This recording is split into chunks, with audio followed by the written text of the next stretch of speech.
अमावस की रात्रि थी और एक व्यक्ति मधुशाला गया। जाते समय उसने सोचा कि रात जब लौटूंगा अंधेरा बहुत हो जाएगा और फिर मैं नशे में भी होऊंगा। सांस लालटेन लेता चलूं। वो लालटेन लेके मधुशाला गया। फिर उसने वहां शराब पी और आधी रात बीते वो अपने घर की तरफ वापस लौटा।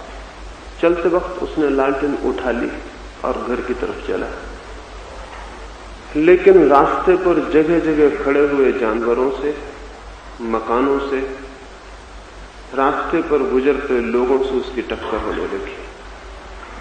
वो बार बार अपनी लालटेन उठा के देखने लगा और पूछने लगा अपने मन में कि आज लालटेन को क्या हो गया है, प्रकाश नहीं मालूम होता। रास्ता बड़ा अंधेरा मालूम पड़ता है, लालटेन कुछ प्रकाश नहीं देती। फिर आखिर में वो एक दीवार से टकरा के नाली में गिर पड़ा। उसने गुस्से से लालटेन पटक दी और उसने कहा कि ठीक ही कहते थे पुराने लोग कि कलयुग आएगा जब प्रकाश भी फिर प्रकाश नहीं देगा। ये लालटेन भी कलयुग ही मालूम पड़ती है। फिर सुबह उसे बेहोश हालत में ही घर उठा के पहुंचाया गया। दोपहर मधुशाला के मालिक ने एक नौकर भेजा और उसके साथ एक चिट्ठी भेजी। उस चिट्ठी को उसने जाके उस रात शराब पिए आदमी को दी। उस चिट्ठी में मधुशाला के मालिक ने लिखा था, मेरे मित्र, रात तुम भूल से अपनी लालटेन की जगह मेरे तोते का पिंजरा उठा के ले गए। मैं लालटेन वापस भेज रहा हूं, कृपा करके मेरा तोते का पिंजरा तुम वापस लौटा देना। तब उसने पीछे जाकर देखा, वो रात तोते का पिंजरा ले आया। अब तोते के पिंजरों से प्रकाश नहीं निकलता, लेकिन बेहोश आदमी को यही पता नहीं चलता है कि क्या लालटेन है, क्या तोते का पिंजरा है। आज तक आदमी धर्म के नाम पर तोतों के पिंजरे पकड़े रहा है, इसलिए धार्मिक दुनिया पैदा नहीं हो सकी और आदमी का परिवर्तन नहीं हो सका। धर्म के नाम पर हम तोतों के पिंजरे पकड़े हुए हैं, प्रकाशित दिए नहीं। इस बात में कि पूरब के लोग धार्मिक थे या भारत के लोग आध्यात्मिक थे, ये बात सरासर झूठी है। अब तक कोई जमीन पर कोई मुल्क आध्यात्मिक नहीं रहा है। इस झूठी बात के कारण हमको ये भ्रम पैदा होता है कि हम आध्यात्मिक थे फिर भी हम शांत नहीं हो सके। और तब इसका परिणाम ये होगा कि अगर इतने आध्यात्मिक होते भी हम शांत नहीं हो सके, तो इसका मतलब है सारी दुनिया कितनी ही आध्यात्मिक हो जाए, शांत नहीं हो सके। पहली बात, हम आध्यात्मिक कभी नहीं, इसलिए दूसरा निष्कर्ष लेने की कोई भी जरूरत नहीं है। पहले इस पर ही हम विचार करें, हम कैसे आध्यात्मिक थे।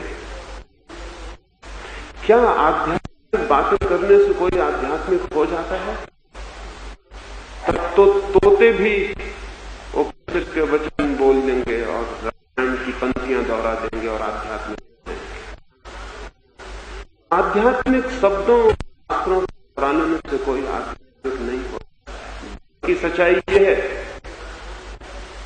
जो लोग आध्यात्मिक नहीं होते वे ही इन शब्दों को दोहरा के आध्यात्मिक होने की तृप्ति पैदा लेने की कोशिश करते हैं। इधर 3000 वर्षों से हमारे देश को ये बुनियादी भ्रम रहा है और उस भ्रम के कारण हम रोज रोज पतित होते गए हैं। ये पतन आध्यात्म के कारण नहीं हुआ है, ये पतन आध्यात्मिक होने के भ्रम के कारण हुआ है। अगर एक अंधे आदमी को यह ख्याल पैदा हो जाए कि मेरे पास आंखें हैं, तो उस अंधे की क्या हालत होगी? वो जगह जगह खड्डों में गिरने लगेगा और तब वो कहेगा कि बड़ा कंट्राडिक्शन मालूम होता है, मेरे पास आंखें हैं फिर मैं गड्ढों में क्यों गिरता हूं? और तब वो ये कहेगा कि फिर निश्चित है दुनिया में आदमी हमेशा गड्ढों में गिरते रहेंगे, क्योंकि आंखों के होने से गड्ढों में गिरने से कोई रुकावट नहीं पड़ती। लेकिन उस आदमी को जानना चाहिए जो गड्ढों में गिर रहा है उसके पास आंखें नहीं होंगी, आंखों के होते हुए गड्ढों में गिरने का कोई कारण नहीं। गड्ढों में गिरना और आंखों का न होना एक ही अर्थ रखता है। एक बीमार आदमी को यह ख्याल पैदा हो जाए कि मैं स्वस्थ हूं, तो फिर उसका उपचार भी नहीं हो सकेगा। एक मरे हुए आदमी को ख्याल हो जाए कि मैं जिंदा हूं, तो बात खत्म हो गई। भारत के पतन में जो सबसे बड़ी बात काम करती रही है वो ये भ्रम कि हम आध्यात्मिक हैं। ये भ्रम कैसे पैदा हो गए? इस भ्रम के पैदा हो जाने के कुछ कारण हैं। पहली बात,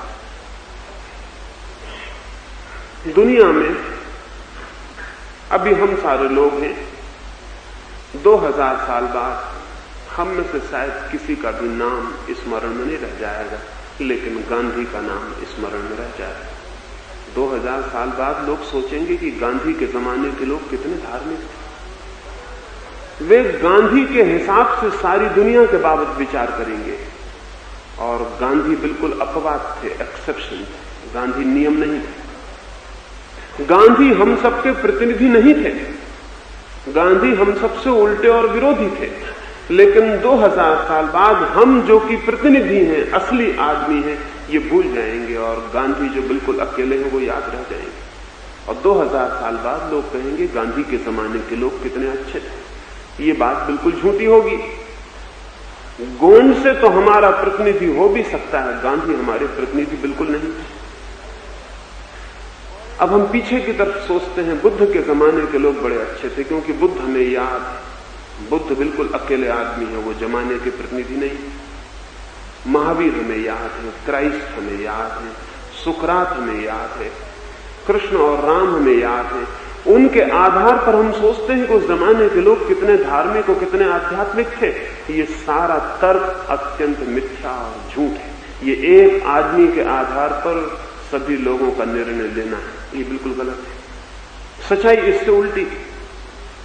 सच्चाई यह है कि बुद्ध अपने जमाने के प्रतिनिधि नहीं थे। अन्यथा बुद्ध किन लोगों को समझा रहे थे कि चोरी मत करो, बेईमानी मत करो, झूठ मत बोलो, हिंसा मत करो, क्रोध मत करो। बुद्ध किसको समझा रहे थे ये बात? या तो बुद्ध पागल थे, लोग आध्यात्मिक थे, और बुद्ध समझा रहे थे चोरी मत करो। बुद्ध की शिक्षाएं किसके लिए थी अगर चोर नहीं थे तो? अगर बेईमान नहीं थे, अगर धोखेबाज लोग नहीं थे? किसको समझा रहे थे बुद्ध? क्राइस्ट किसको समझा रहे थे कि प्रेम करो?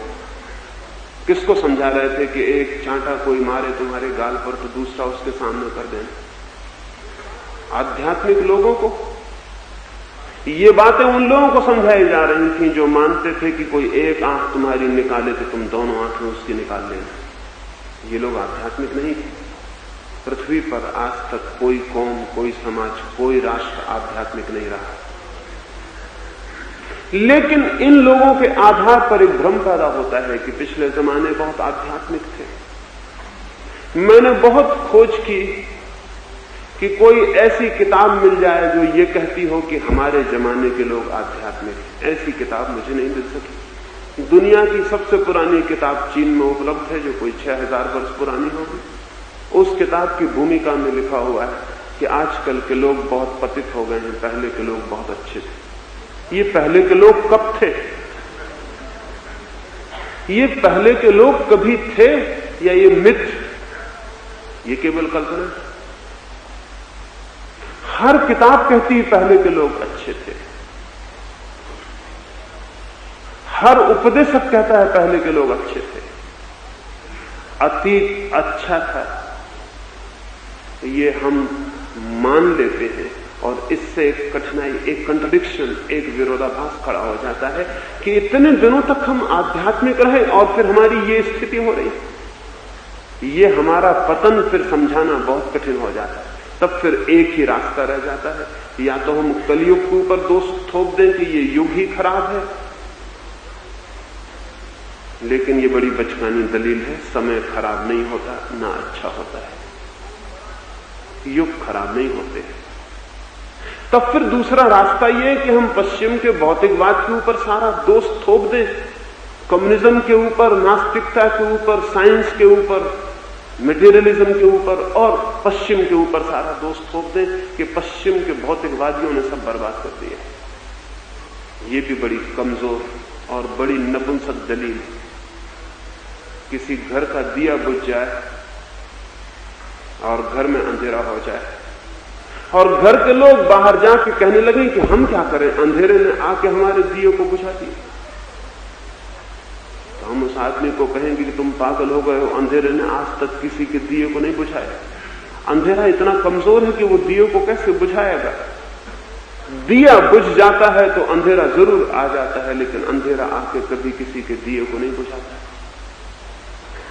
भौतिकवाद अगर अध्यात्मवाद के दिए को बुझा दे तो दो कौड़ी का है वो अध्यात्मवाद। अगर विज्ञान की बातें अध्यात्म की बातों को बुझा दे तो दो कौड़ी की है वे अध्यात्म की बातें। कमजोर हैं बहुत, उन्हें जीने का और बच रहने का कोई हक भी नहीं। लेकिन ये बात ही झूठ है। अध्यात्म का दिया जलता हो तो भौतिकवाद का अंधेरा प्रवेश भी नहीं करता है, लेकिन अध्यात्म का दिया ही न जल रहा हो तो फिर भौतिकवाद का अंधेरा प्रवेश करता है। इसमें अंधेरे का कोई भी कसूर नहीं है, इस पर अंधेरे पर दोष देने की कोई भी जरूरत नहीं है।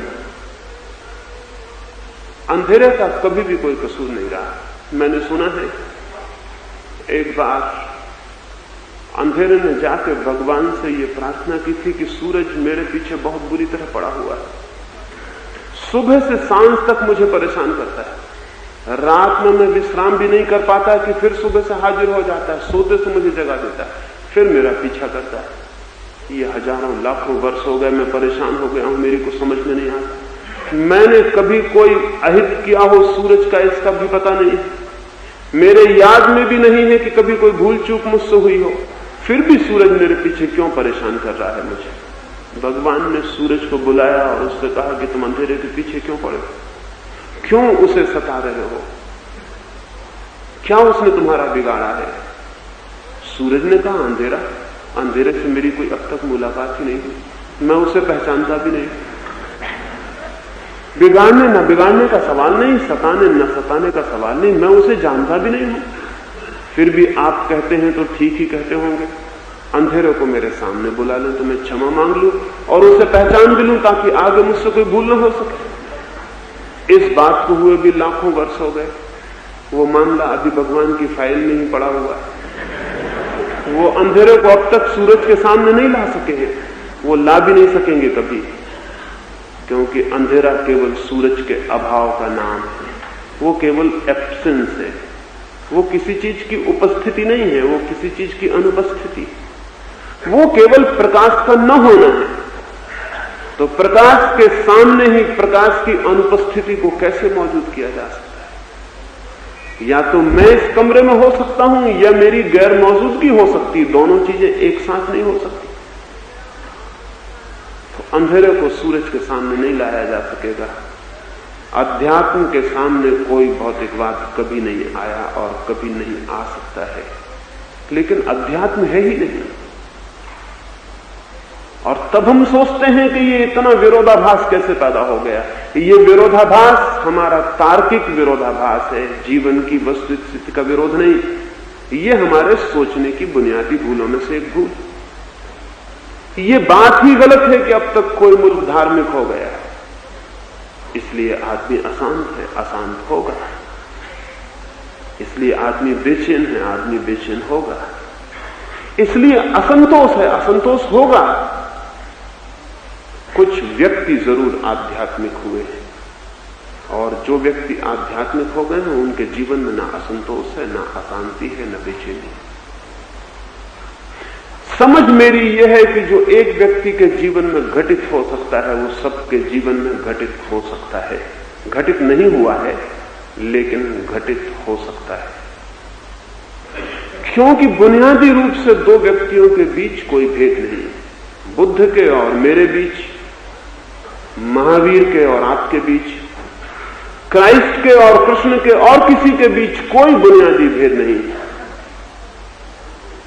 मनुष्यता एक बीज है। जो लोग उस बीज पर श्रम करते हैं उनका बीज वृक्ष बन जाता है, उस वृक्ष से छाया उपलब्ध होती है। उस वृक्ष में फूल आते हैं और फल लगते हैं।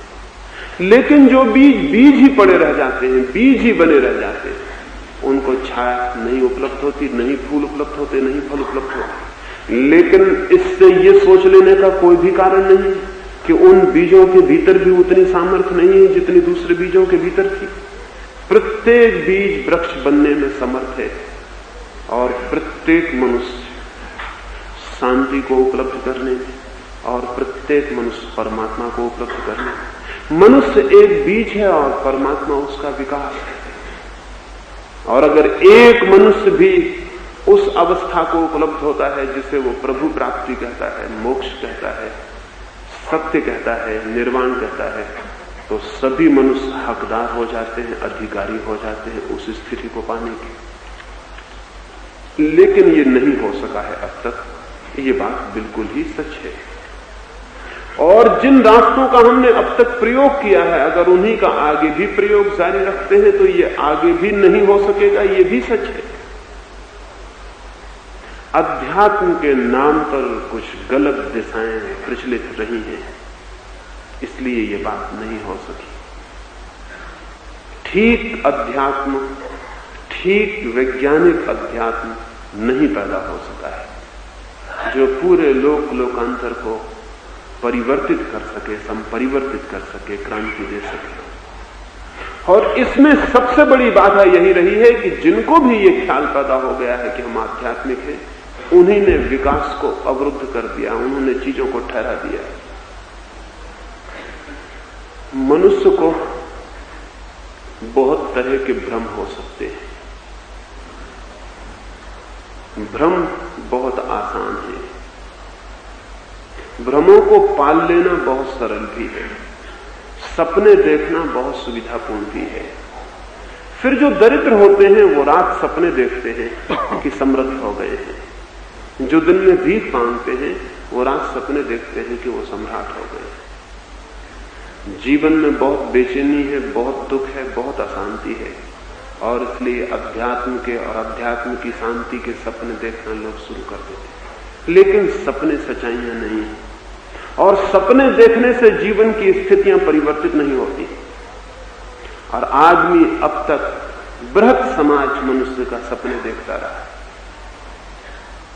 भगवान के नाम पर हमने बहुत सपने देखे और उन सपनों को ही हमने धर्म समझ लिया। सत्य के नाम पर हमने बहुत सपने देखे हैं और उन सपनों को ही हमने सत्य समझ लिया। इसलिए हम ठहर गए हैं और रुक गए हैं, और मनुष्य जाति का आगे कोई विकास दिखाई नहीं पड़ता है कि आगे कैसे विकास होगा। ऐसा लगता है कि शायद ऐसा ही होता रहेगा, लेकिन अनंत संभावनाएं हैं मनुष्य की, और जिनकी हम कल्पना भी नहीं कर सकते। कल रात ही मैं बात कर रहा था, एक बिशप था जर्मनी में, बिशप राइट। वो एक विश्वविद्यालय में प्रवचन करने गया है।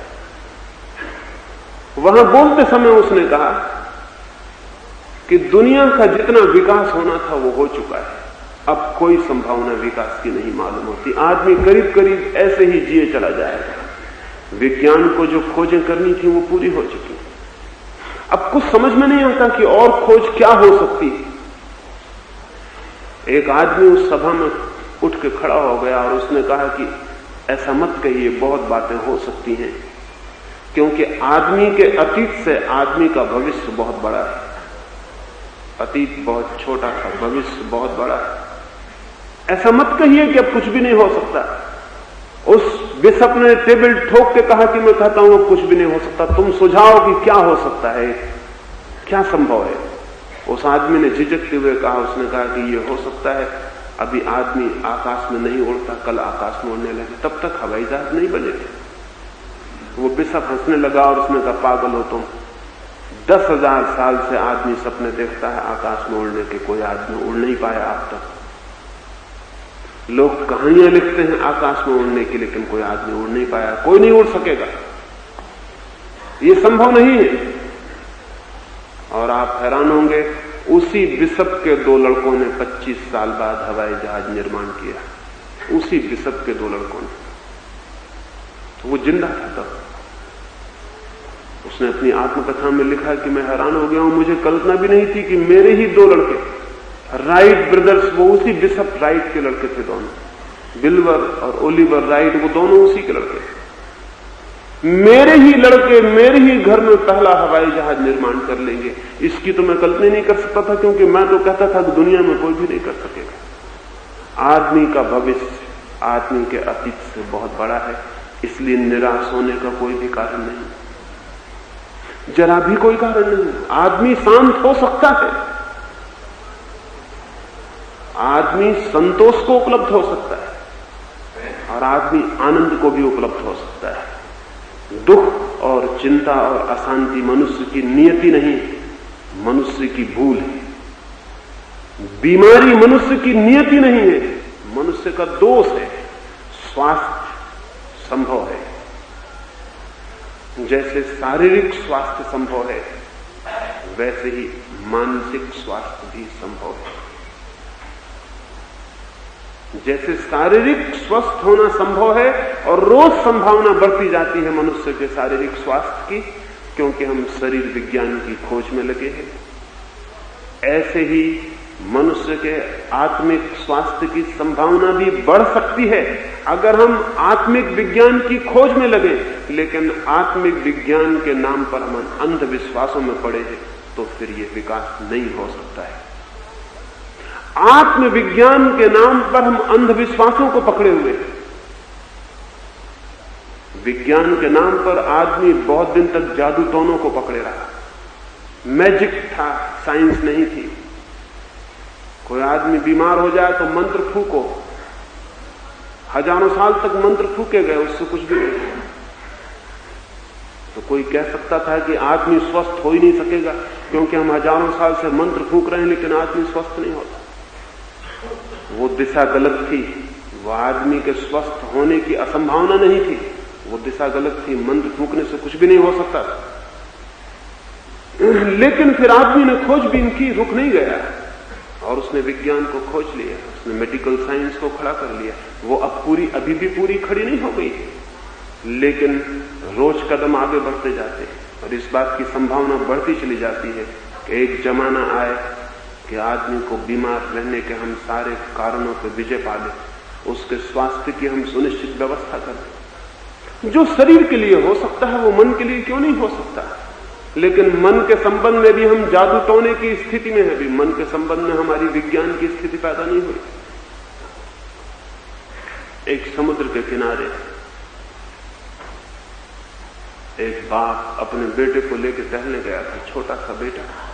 वो उसको समुद्र के किनारे टहल रहा है, सांझ सूरज ढल रहा। वो छोटा बेटा अपने बाप को बड़ा ताकतवर मानता है। बाप उसके सामने आकर के भी चल रहा है। जो भी बच्चा पूछता है वो उत्तर दे रहा है, और बच्चे को सभी उत्तर सही मालूम पड़ते हैं, क्योंकि बाप कह रहा है तो ठीक ही कह रहा होगा। हालांकि बाप के दिए गए उत्तर में और बच्चों के दिए गए उत्तर में कोई बहुत बुनियादी फर्क नहीं होता। अज्ञान करीब करीब बराबर। बच्चे की प्रशंसा भरी आंखों से बाप बहुत खुश हो गया। तट पर कोई भी नहीं है, फिर सूरज डूबने लगा। उसने अपने लड़के से कहा कि देख, अब मैं सूरज को आज्ञा देता हूं कि डूब जाए। और उसने जोर से कहा कि गो डाउन, गो डाउन। वो सूरज तो डूब ही रहा था। तो सूरज डूब गया। वो बच्चा चकित खड़ा रह गया। उसने अपने बाप को कहा, do it again daddy, do it again.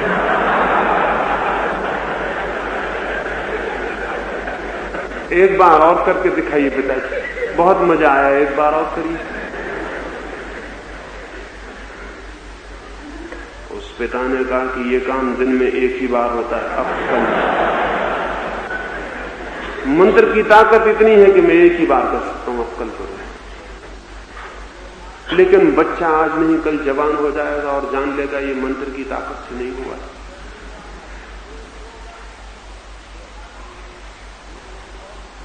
आदमी अपने बचपन से गुजरा है जहां तक पदार्थ का संबंध है, लेकिन आदमी अपने बचपन से नहीं गुजर सका अब तक जहां तक अध्यात्म का संबंध है। अध्यात्म के संबंध में हम अभी भी प्रिमिटिव हैं, अभी भी आदिवासी हैं। विज्ञान के संबंध में हम थोड़े विकसित हुए हैं, पदार्थ के संबंध में हमारी जानकारी बढ़ी है, लेकिन अध्यात्म के संबंध में अभी हम उतने ही आदिवासी हैं जितने 10,000 साल पहले आदमी था। क्यों हम आदिवासी रह गए हैं अध्यात्म की दिशा में? क्यों हम जंगलों के निवासी हैं अब तक अध्यात्म की दिशा में? कुछ कारण हैं जिनकी वजह से यह हो गया है। कुछ 1-2 कारणों पर आज मैं आपसे बात करूंगा, फिर मैं आपसे बात करूंगा। पहली तो बात, विज्ञान संदेह से विकसित हुआ और धर्म विश्वास के कारण मर गया। विज्ञान का सारा विकास हो सका डाउट के कारण, संदेह के कारण, और धर्म का विकास नहीं हो सका विश्वास के कारण, बिलीफ के कारण। और धर्म का विकास नहीं हो सकेगा कभी भी अगर वो विश्वास से ही बंधा रखा गया तो। विश्वास का मतलब ही होता है विकास नहीं। विश्वास में आगे जाने के लिए कोई गति नहीं है। विश्वास गोल चक्कर है जिसमें आप घूम सकते हैं लेकिन आगे नहीं जा सकते। विश्वास कोल्हू के बैल की तरह है, चक्कर लगाता रहता है, लगातार। मैंने सुना है बंगाल में एक बहुत बड़ा विचारक था, वो एक दिन सुबह अपने गांव के तेली के पास तेल खरीदने गया था। वो तेल खरीदने लगा, उसने देखा कि तेली के पीछे ही उसका कोल्हू चल रहा है, बैल कोल्हू को चला रहा है। कोई उसको चला नहीं रहा, बैल खुद ही चले जा रहा है। तो उसने उस तेली को पूछा कि मेरे दोस्त, बड़ी अजब बात है, तुम्हारा बैल बड़ा धार्मिक मालूम होता है, कोई उसे चला भी नहीं रहा और वो चला जा रहा है, चला जा रहा है। उसको शक भी नहीं होता कि रुक के देख ले कि कोई पीछे चलाने वाला भी है या नहीं, तुम तो पीठ किए बैठे हो। उस तेली ने कहा, अगर तुम बैल को धार्मिक कहते हो तो मुझको एक पुरोहित समझ लो। देखते नहीं हो मैंने उसकी आंख पर पट्टियां बांध दी, उसे दिखाई नहीं पड़ रहा है। उस विचारक ने कहा कि ये भी ठीक है कि तुमने उसकी आंख पे पट्टियां बांध दी हैं, लेकिन कभी वो रुक के भी तो पता लगा सकता है कि कोई पीछे चलाने वाला है या नहीं। उसने कहा कि तुम देख नहीं रहे हो, उसके गले में मैंने घंटी बांध दी, जब तक वो चलता रहता है घंटी बजती रहती, जब वो रुकता है घंटी रुक जाती, मैं उठ को उसको फिर चला देता हूं। उसे पता भी नहीं चल पाता कि पीछे कोई मौजूद नहीं था। उस विचारक ने कहा, एक अंतिम प्रश्न और, बैल बड़ा नासमझ मालूम होता है, खड़े होकर सिर हिलाता रहे तो घंटी बजती रहेगी और तुम समझोगे कि बैल चल रहा है। उस तेली ने कहा, महाराज धीरे बोलिए कहीं आपकी बात बैल ना सुन ले। हमारा सारा धंधा ही चौपट हो जाए। अगर बैल को यह पता चल जाए कि सिर खड़े रह के घंटी बजाई जाए। धर्म के नाम पर धंधा है, धर्म के नाम पर पुरोहित है, पादरी है, पंडित है, धर्म के नाम पर शोषक है। धन का ही शोषण नहीं हुआ है मनुष्य जाति में, धर्म के नाम पर उससे भी बड़ा शोषण हुआ। मनुष्य के शरीर को ही गुलाम नहीं बनाया गया है, उसकी आत्मा और उसके मन को भी गुलाम बनाने के सब उपाय किए गए और उन सब उपायों की जड़ में और बुनियाद में विश्वास की शिक्षा है। श्रद्धा करो, विश्वास करो, जो कहा गया है उसको मानो, शक मत करो, संदेह मत करो। जो बात मान ली जाती है उसके आगे विकास रुद्ध हो जाता है। मानी गई बात विकास के लिए पत्थर बन जाती है, द्वार बंद हो जाता है। जिस बात पर हम शक करते हैं, संदेह करते हैं, उस बात पर हम आगे बढ़ते हैं। विज्ञान का सारा विकास इधर 300 वर्षों में हुआ। उसके पहले के 10,000 वर्षों में जो नहीं हुआ वो 300 वर्षों में हुआ, और इधर पिछले 30 वर्षों में जो हुआ वो पूरे मनुष्य जाति के इतिहास में नहीं हुआ था। और अगर दिन ठीक रहे और दुनिया के राजनीतिक बिल्कुल पागल साबित नहीं हुए तो शायद आने वाले 30 वर्षों में जो होगा वो कभी नहीं हुआ। क्योंकि इन 300 वर्षों में आदमी ने पहली बार संदेह किया। पदार्थ के संबंध में संदेह का जन्म हुआ तो विज्ञान पैदा हो गया। आत्मा के संबंध में संदेह का जन्म होगा तो अध्यात्म पैदा होगा। लेकिन आत्मा के संबंध में हम सोचते हैं कि विश्वास करना चाहिए, संदेह नहीं। क्यों विश्वास करना चाहिए? और जिस बात पर हम विश्वास कर लेते हैं जो हमारी जानी हुई नहीं, हमारी देखी हुई नहीं, जो हमारा अनुभव नहीं, जो किसी और का अनुभव है, जो किसी और का जाना हुआ है, जब हम उस पर विश्वास कर लेते हैं तो हम अपनी आंख पे पट्टियां बांध लेते हैं। सत्य कोई ऐसी चीज नहीं है कि कोई दूसरा जाने और आपको दे दे। सत्य स्वानुभव से ही उपलब्ध होता है। मैं प्रेम करूंगा तो मैं प्रेम को जानूंगा। मैं प्रेम पर कितने ही ग्रंथ पढ़ लूं और कितने ही गुरुओं के चरणों में बैठ के शिक्षा ले लूं, लेकिन प्रेम अगर मैंने नहीं किया तो मैं प्रेम को नहीं जान पाऊंगा। प्रेम के संबंध में जान लेना और प्रेम को जान लेना दो भिन्न बातें हैं। धर्म के संबंध में जान लेना और धर्म को जान लेना दो भिन्न बातें हैं। धर्म विश्वास से नहीं, विवेक से उपलब्ध होता है, और विवेक श्रद्धा से नहीं, संदेह से उपलब्ध होता है। पहली बात विचार कर लेनी जैसी है कि धर्म की साइंस, धर्म का विज्ञान नहीं पैदा हो रहा है क्योंकि हम संदेह के लिए बहुत भयभीत, हम संदेह करने में डरे हुए। जिन कौमों ने संदेह नहीं किया वे समझती हैं कि हम धार्मिक हैं, वे वैज्ञानिक भी नहीं है। धार्मिक होना तो बहुत दूर की बात है, धार्मिक होना तो बहुत ऊंची बात है, वो वैज्ञानिक भी नहीं है जिन्होंने संदेह नहीं किया। हम अपने मुल्क को इसलिए धार्मिक समझते हैं क्योंकि हम विश्वास करते हैं। विश्वास धार्मिक आदमी का लक्षण नहीं है। विश्वास अंधे आदमी का, सुस्त आदमी का, काहिल आदमी का लक्षण, आलसी आदमी का लक्षण। एक आदमी बाजार में हंडी खरीदने जाता है तो चार तरफ से ठोक कर देखता है, 2 पैसे की हंडी खरीदता है, सब तरफ से ठोक पीट कर देखता है कि वो ठीक है या नहीं। कितना ही दुकानदार कहे कि बिल्कुल ठीक है, हमारी दुकान पर बिल्कुल ठीक हंडी ही बिकती, लेकिन वो कहता है ठीक कहते हैं आप, लेकिन मैं ठोक के देख लेना चाहता हूं। लेकिन धर्म के दुकानदार कहते हैं हंडी ठोक के मत देखना, हम जो देते हैं वो आंख बंद करके ले लेना, क्योंकि तुमने आंख खोली कि नरक में गए। आंख खोलना ही मत। आंख खोलने वाले लोग भटक जाते हैं। आंख बंद करके जो स्वीकार करते हैं वही परमात्मा तक पहुंचते हैं। मैं आपसे कहता हूं, कोई आदमी अगर आंख बंद करके परमात्मा पे पहुंच जाए तो ऐसे पहुंचने से इनकार कर देना चाहिए, क्योंकि आंख बंद किए हुए जो चलेगा वो कहीं भी पहुंच जाए, सत्य पर नहीं पहुंच सकता, वो किसी सपने में ही पहुंच सकता है। सपनों के लिए आंख बंद रखना जरूरी है, सत्य के लिए आंख खोलना जरूरी है। और जो भगवान खुली आंख से उपलब्ध नहीं हो सकता, उस भगवान को उपलब्ध करने की कोई भी जरूरत नहीं। लेकिन खुली आंख से भगवान उपलब्ध हो सकता है, और मैं तो निवेदन करूंगा सिर्फ खुली आंख वाले लोगों को ही उपलब्ध होता है, बंद आंख वाले लोगों को नहीं। लेकिन बंद आंख का सिलसिला जारी रहा है, और जो कौम जितनी बंद आंख रख सकी है उतनी ही वो कौम अपने को धार्मिक समझती रही। वो धार्मिक जरा भी नहीं। जब तक मेरा अनुभव मुझे पदार्थ के ऊपर किसी चीज की स्वीकृति न दे, जब तक मेरा अनुभव मुझे अज्ञात की दिशा में कोई कदम बढ़ाने के लिए न कहे, जब तक मेरा अनुभव मुझे पारलौकिक की तरफ उठने का मौका न दे, तब तक मेरी सारी बातचीत, सारी श्रद्धा मुझे अंधा ही करेगी, मुझे भटकाएगी ही, मुझे आगे नहीं ले जा सकती। वो मुझे परतंत्र करेगी, मुझे स्वतंत्र नहीं कर सकती। और हम धार्मिक आदमी को कहते हैं मुक्त। जो विश्वास से बंधा है वो मुक्त कैसे हो सकता है? विश्वास की जंजीर तोड़ देनी जरूरी है ताकि विवेक का जन्म हो सके। मनुष्य के जीवन में, चेतना के विकास में हम उल्टी चीजों से बंधे हों और उल्टी चीजों की कामनाएं करते हों तो विरोधाभास पैदा होगा ही।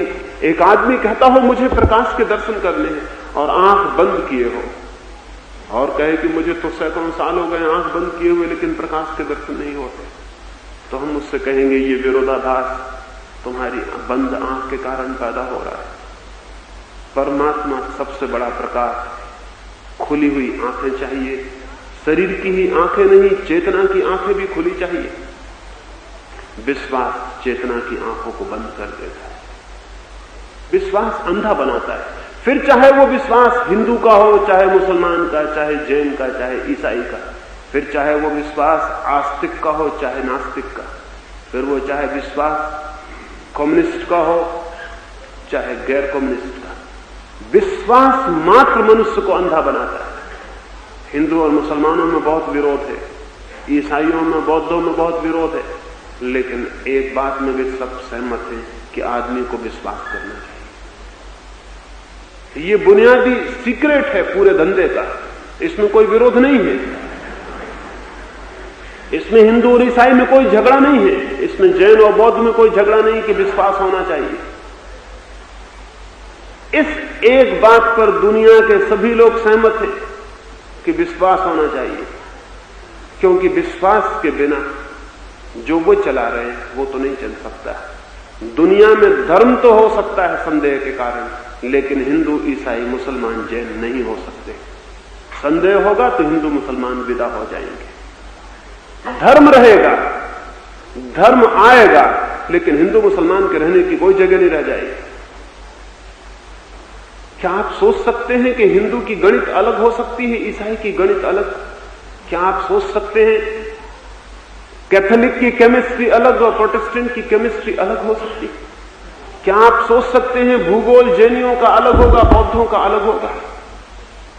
नहीं, पदार्थ के जगत में एक ही बात होगी। 100 डिग्री पे पानी गर्म होता है तो चाहे हिंदू गर्म करे चाहे मुसलमान गर्म करे, 100 डिग्री पे गर्म होता है। पानी ये नहीं कहता कि तुम मुसलमान हो, तुम्हारी कुरान अलग, तुम्हारे भगवान अलग, तुम्हारी मस्जिद अलग, तो हम तुम्हारे लिए अलग ढंग से गर्म होंगे। पानी गर्म होता है 100 डिग्री पर, चाहे कोई गर्म करे। पानी का नियम एक है, पदार्थ का नियम एक है। परमात्मा के नियम अनेक कैसे हो सकते? कोई नियम अनेक नहीं हो सकते। नियम हमेशा सार्वभौम होते हैं, यूनिवर्सल होते हैं। जमीन पर 300 धर्म है, 300 साइंस हो सकती है जमीन पर। जिस दिन जमीन पर 300 साइंस होंगी, समझ लेना कि जमीन एक बड़ा पागलखाना हो गया। लेकिन 300 धर्म है जमीन पर, और रोज खड़े होते जाते हैं, क्योंकि एक पागल आदमी को यह ख्याल पैदा हो जाए कि मुझे सत्य उपलब्ध हो गया है, और वो जोर से टेबल पीट के कह सके कि मुझे सत्य उपलब्ध हो गया है। 10-25 कमजोर आदमी कपते हुए उसके पास इकट्ठे हो जाएंगे। इसलिए नहीं कि उसको सत्य उपलब्ध हो गया है, इसलिए कि वो जोर से बोलता है। जोर से बोलने का बड़ा प्रभाव पड़ता है। एक गुरु, एक बहुत बड़ा वकील अपने शिष्य को समझा रहा था। उसकी सारी शिक्षा पूरी हो गई थी और कल ही वो अदालत में जाने को था। उसके गुरु से उसने पूछा कि अब आखिरी संदेश क्या है मेरे लिए, कल मुझे अदालत में जाना। उस बूढ़े वकील ने कहा, एक बात ध्यान में रखना, अगर कानून तुम्हारे पक्ष में हो तो वकील के सिर पर हैमर करना, बिल्कुल कानून ही कानून ठोकना उसके सिर पर, एकदम हथौड़ी की चोट कानून की बात करना। उस युवक ने पूछा, अगर कानून मेरे पक्ष में ना हो? तो उसने कहा, फिर मजिस्ट्रेट के हृदय पर चोट करने की कोशिश करना, उसकी सहानुभूति पाने की कोशिश करना, फिर कविता पढ़ना और काव्य की बातें करना और उसकी दया को प्रभावित करने की कोशिश करना। और उसने कहा कि अगर मेरा मामला ऐसा भी ना हो कि जिसको सहानुभूति मिल सके, तो उसने कहा फिर जोर जोर से टेबल पीटना, इतने जोर से पीटना कि सारी अदालत समझे कि जो आदमी इतने जोर से टेबल पीट रहा है वो ठीक ही पीट रहा होगा, क्योंकि कोई झूठा आदमी इतने जोर से टेबल पीटता है। एक पागल आदमी को यह ख्याल पैदा हो जाए कि मैं पैगंबर हूं, मैं तीर्थंकर हूं, मैं अवतार हूं, मैं फला हूं, ढिका हूं, और सिर्फ पागलों को ही ये ख्याल पैदा होते हैं, किसी समझदार आदमी को ये ख्याल पैदा नहीं होते। धार्मिक आदमी को ये ख्याल पैदा नहीं होते कि मैं तीर्थंकर हूं, मैं अवतार हूं, मैं पैगंबर हूं, मैं ही ईश्वर का संदेश लेकर आया हूं। ये सब विक्षिप्त और न्यूरोटिक दिमागों के लक्षण है। धार्मिक आदमी को तो ये ख्याल होता है मैं हूं ही नहीं, मैं क्या संदेश लेके आऊंगा। धार्मिक आदमी तो वो है जो परमात्मा में मिट जाता है। और अभी हम उन धार्मिक लोगों को पकड़े बैठे हैं जिनकी घोषणाएं, जिनके अहंकार की घोषणाएं बड़ी मजबूत हैं कि मैं ये हूं, मैं वो हूं, और कमजोर लोग उनके आसपास इकट्ठे हो जाए और एक नया धर्म खड़ा हो जाए। सारी दुनिया में धर्म बढ़ते चले गए, लेकिन धार्मिकता कम होती चली गई। धार्मिकता बढ़ ही नहीं सकती धर्मों के बढ़ने के साथ। दुनिया में जिस दिन भी मनुष्य विवेक और संदेह और विचार से सोचेगा, उस दिन धर्म बचेगा। धर्मों के बचने की कोई जगह नहीं रह जाएगी। रिलीजन होगा, रिलीजन नहीं हो सकते। और जब तक रिलीजन से, जब तक धर्म है, तब तक अध्यात्म संभव नहीं है। अध्यात्म तो पदार्थ के जगत में जैसा विज्ञान है वैसा चेतना के जगत में अध्यात्म है। अध्यात्म तो होगा सार्वलौकिक, सार्वभौम, सार्वजनीन, एक सारे विश्व का, क्योंकि वे नियम सार्वभौमी हो सकते हैं। वे नियम अलग अलग लोकल नहीं हो सकते कि पूना का अलग धर्म है और मुंबई का अलग धर्म, और फिर पूना में ही मस्जिद वाले का अलग धर्म है और मंदिर वाले का अलग धर्म।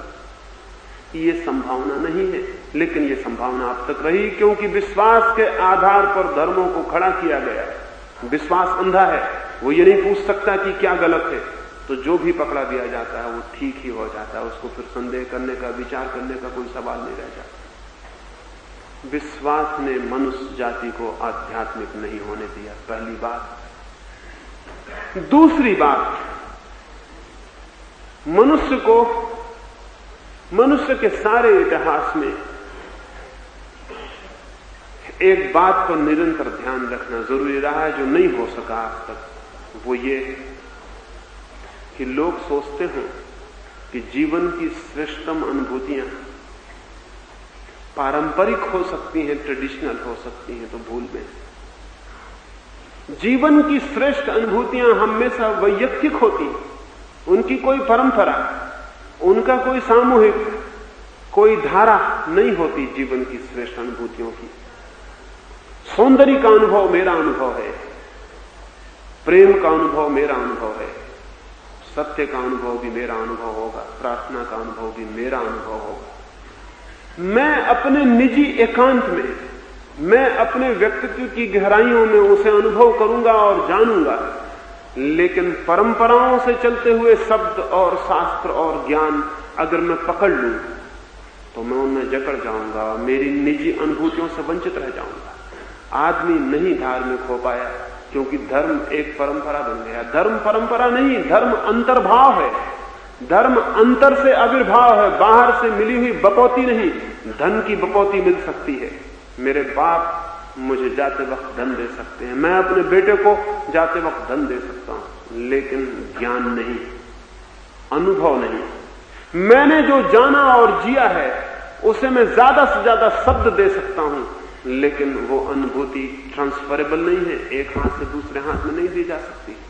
अब तक हमने अनुभूतियों को भी हस्तांतरणीय मान लिया और जो दिया गया उसे हम पकड़ के बैठ गए। फिर हमारे हाथ में कोरी राख रह जाए तो आश्चर्य नहीं है, क्योंकि अनुभूति का अंगारा एक व्यक्ति की अपनी अनुभूति से जलता है, दूसरे के हाथ में जाके वो राख हो जाती। फिर उस राख को पकड़ के हम बैठे रहे और पूजा करते रहे हजारों साल तक, तो भी उसमें आग पैदा नहीं होती। आग तो हमेशा अपनी ही अनुभूति से उत्पन्न होती है। तो धर्म न तो श्रद्धा है, धर्म है विवेक, और धर्म परंपरा नहीं है, धर्म है वैयक्तिक अनुभूति, वो है इंडिविजुअल एक्सपीरियंस। उसके लिए कोई ऐसा रास्ता नहीं है कि कोई किसी को देता चला जाए और वो आगे बढ़ता चला जाए।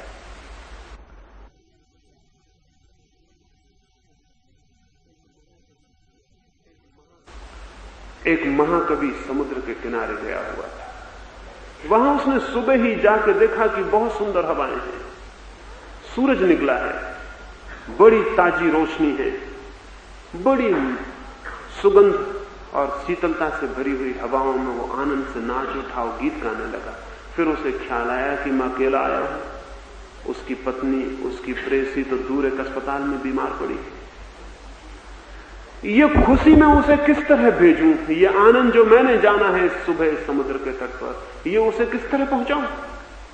फिर वो कवि ही था, उसे ख्याल आया कि क्यों ना मैं एक सुंदर पेटी बनाऊं और उसमें ये सब रोशनी और ये सब हवा बंद कर दूं और अपनी पत्नी को भेज दूं। आखिर वो कवि ही था, उसे ये ख्याल भी नहीं आया कि पेटियों में समुद्र की हवाएं और सूरज की रोशनियां बंद नहीं होती, लेकिन वो पेटी ले आया। अगर उसको ख्याल आ जाए तो वो कभी ना हो कि वैज्ञानिक हो जाए, उसे ख्याल नहीं आया। वो गया और जाकर उसने एक बहुत खूबसूरत पेटी बनवाई।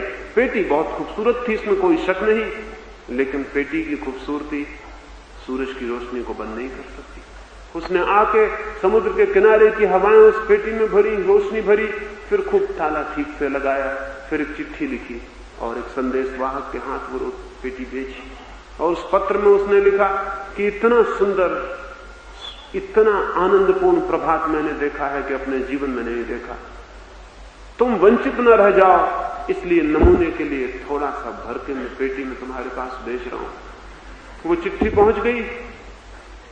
उसकी पत्नी थोड़ी तो हैरान हुई, क्योंकि स्त्रियां चाहे कितनी ही भावुक हों, कवियों से कम भावुक होती।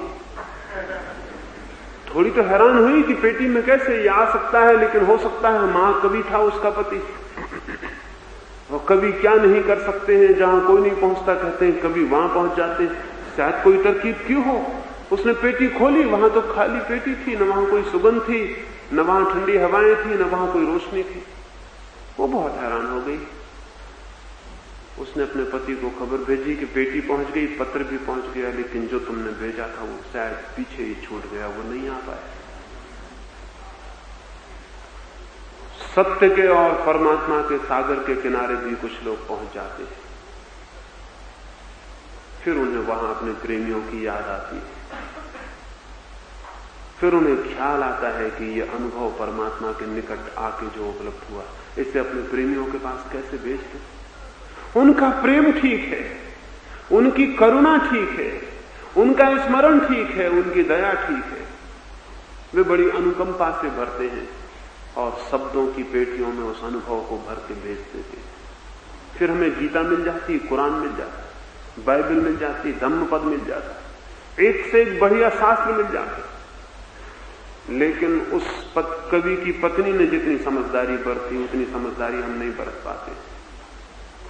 शब्द मिल जाते हैं, पत्र मिल जाते हैं, पेटी मिल जाती है, लेकिन जो उन्होंने जाना था परमात्मा के निकट पहुंचकर, वो नहीं आता शब्दों में।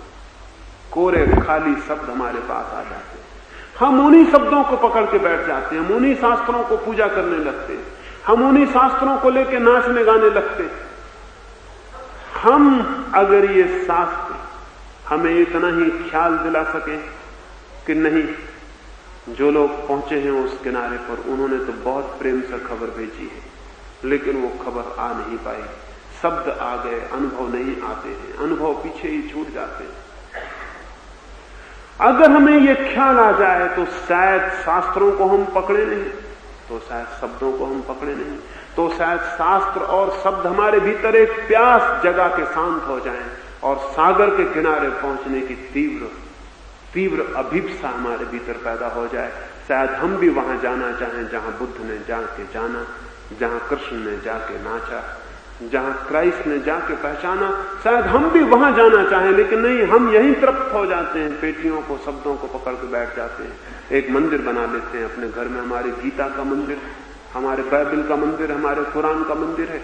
फिर हम पूजा करते हैं और यहीं तृप्त हो जाते हैं। और वो सागर जिसके पास जाना जरूरी था और भी दूर रह जाता है, हमारी आंख भी उस तरफ उठनी बंद हो जाती। धर्म शास्त्र में नहीं है, धर्म अनुभूति में है। शास्त्र अनुभूति से निकले हुए उच्छिष्ट से ज्यादा नहीं, झूठे से ज्यादा नहीं, लेकिन उनको पकड़ के, परंपराओं को पकड़ के, सिद्धांतों को पकड़ के आदमी रुक गया, इसलिए आदमी आध्यात्मिक नहीं हो पाया। श्रद्धा से मुक्ति चाहिए अगर मनुष्य को आध्यात्मिक बनाना हो, परंपरा से मुक्ति चाहिए, शास्त्र से मुक्ति चाहिए, तो मनुष्य के भीतर वो संभावना प्रकट हो सकती है जो उसे प्रभु के निकट पहुंचा देती है। प्रभु तो बहुत बहुत निकट है, लेकिन हम कुछ पीठ किए हुए खड़े। सत्य तो हम सबके हाथ की संभावना है, लेकिन हम असत्य को पकड़ के बैठे हुए।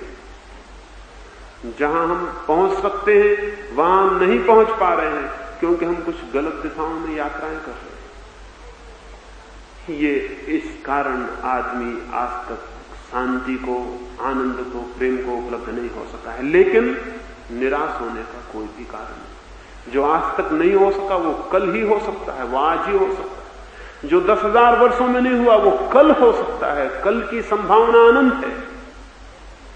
लेकिन अगर हम कल की पिटी हुई लकीरों पर ही चलते जाएं तो नहीं होगा, क्योंकि वे पटी लकीरें आज तक आदमी को कहीं भी नहीं ले जा सकी। अगर उन्हीं लीकों पर हम चलते चले जाएं तो नहीं होगी ये बात, लेकिन ये हो सकती है क्योंकि वे रास्ते छोड़े जा सकते हैं, नए रास्ते खोजे जा सकते हैं, नए मार्ग खोजे जा सकते, पुरानी भटकन मिटाई जा सकती है, आंख से पट्टियां उतारी जा सकती है, धोखे से बचा जा सकता है। एक छोटी सी घटना और आज की बात मैं पूरी करूंगा। शैतान ने एक बार सारी दुनिया के लोगों को खबर की कि मुझे कुछ चीजें नीलाम करनी है, ऑक्शन करना। अब शैतान की चीजों को लेने के लिए दुनिया में जिनके पास भी सामर्थ्य थी वो सभी पहुंच गए, क्योंकि एक से एक बढ़िया चीजें होंगी। भगवान के पास तो कुछ बढ़िया चीजें होती नहीं, प्रार्थना होती है, ध्यान होता है, शांति होती है। शैतान के पास न मालूम क्या क्या तरकीबें हों, क्या क्या खूबियां हों। सारे लोग शैतान के ऑक्शन में पहुंच गए। उसने कई चीजों पर, सब चीजों पर दाम लगा के रख छोड़े थे, उनका नीलाम होना था। उसमें बेईमानी थी, उसमें हिंसा थी, उसमें झूठ था, उसमें क्रूरता थी, उसमें सब चीजें थी, सबके दाम थे। सब चीजें आदमियों के हैसियत के भीतर थी। उन्होंने उनको धीरे धीरे सभी चीजें बिक गई। सिर्फ एक चीज, निराशा, तो बहुत ज्यादा दाम लगा रखे थे उसने। उसको खरीदने की सामर्थ्य किसी के भी भीतर नहीं थी। लोगों ने उस शैतान से कहा कि निराशा के इतने दाम लगा रखे, एक से एक बढ़िया चीजें, हिंसा, कठोरता, दुष्टता सब सस्ते में बेच दी आपने, निराशा के इतने दाम क्यों लगा रखे? शैतान ने कहा कि मेरी और कोई चीज असफल हो जाए, निराशा कभी असफल नहीं होती। जिस आदमी को मुझे परमात्मा की तरफ जाने से रोकना होता है उसको मैं निराशा पिला देता हूं, और सब चीजें असफल हो जाती हैं। कठोर आदमी नम्र बन जाता है, हिंसक आदमी अहिंसक हो जाता है, झूठ बोलने वाला सच बोलने लगता है, और सब तरकीबें गलत साबित हो जाती हैं। लेकिन निराशा मेरी कभी गलत साबित नहीं होती, क्योंकि निराश आदमी कुछ होने का ख्याल ही छोड़ देता है। हिंसक को हमेशा लगता रहता है मैं अहिंसक हो जाऊं, बेईमान को लगता है मैं ईमानदार हो जाऊं। लेकिन निराश का मतलब ये है कि जिसको ये लगता है कि अब मैं कुछ भी नहीं हो सकता हूं। तो निराशा सबसे अद्भुत चीज है मेरे पास, इसको मैं सस्ते में नहीं बेच सकता। सब चीजें बिक गई, निराशा नहीं बिक सकी। वो शैतान के पास अभी भी है, और अभी भी वो एक ही तरकीब से सारी मनुष्य जाति को आगे बढ़ने से हमेशा रोकता रहता है। बस एक ही दवा उसके पास रह गई। सब दवाएं आदमियों ने खरीद ली, और हिंदुस्तान के आदमियों ने काफी चीजें खरीद ली। एक दवा उसके पास रह गई है, निराशा की। और अगर मनुष्य जाति को कोई चीज रोकेगी आगे बढ़ने से, तो वो सिर्फ निराशा है और कुछ भी नहीं। मैं निराश नहीं हूं, और मैं आपसे भी निवेदन करता हूं, निराश होने का कोई भी कारण नहीं। ये हो सकता है कि आज तक जो नहीं हुआ उसके न होने का कारण हमारी कोई बुनियादी भूलें थी, वो कल हो सकता है। रोज नई चीजें होती चली जाती हैं, जिंदगी रोज नई हो जाती है और नए रास्ते ले लेती है। धर्म के मामले में हम पुराने रास्तों से पागल की तरह चिपके हुए, उन पर हमने चिंतन, विचार, संदेह सब बंद कर दिया। हमारा विवेक अवरुद्ध हो गया है। ये विवेक जागृत हो तो मनुष्य के जीवन में एक नई क्रांति आ सकती है। मानवीय चेतना एक नई क्रांति से गुजर सकती है। ये क्रांति कैसे हो सकती है, इस संबंध में आने वाली चर्चाओं में मैं आपसे बात करूंगा। मेरी बातों को इतनी शांति और प्रेम से सुना, उसके लिए बहुत बहुत अनुग्रहित हूं। और अंत में सबके भीतर बैठे परमात्मा को प्रणाम करता हूं। मेरे प्रणाम स्वीकार करें।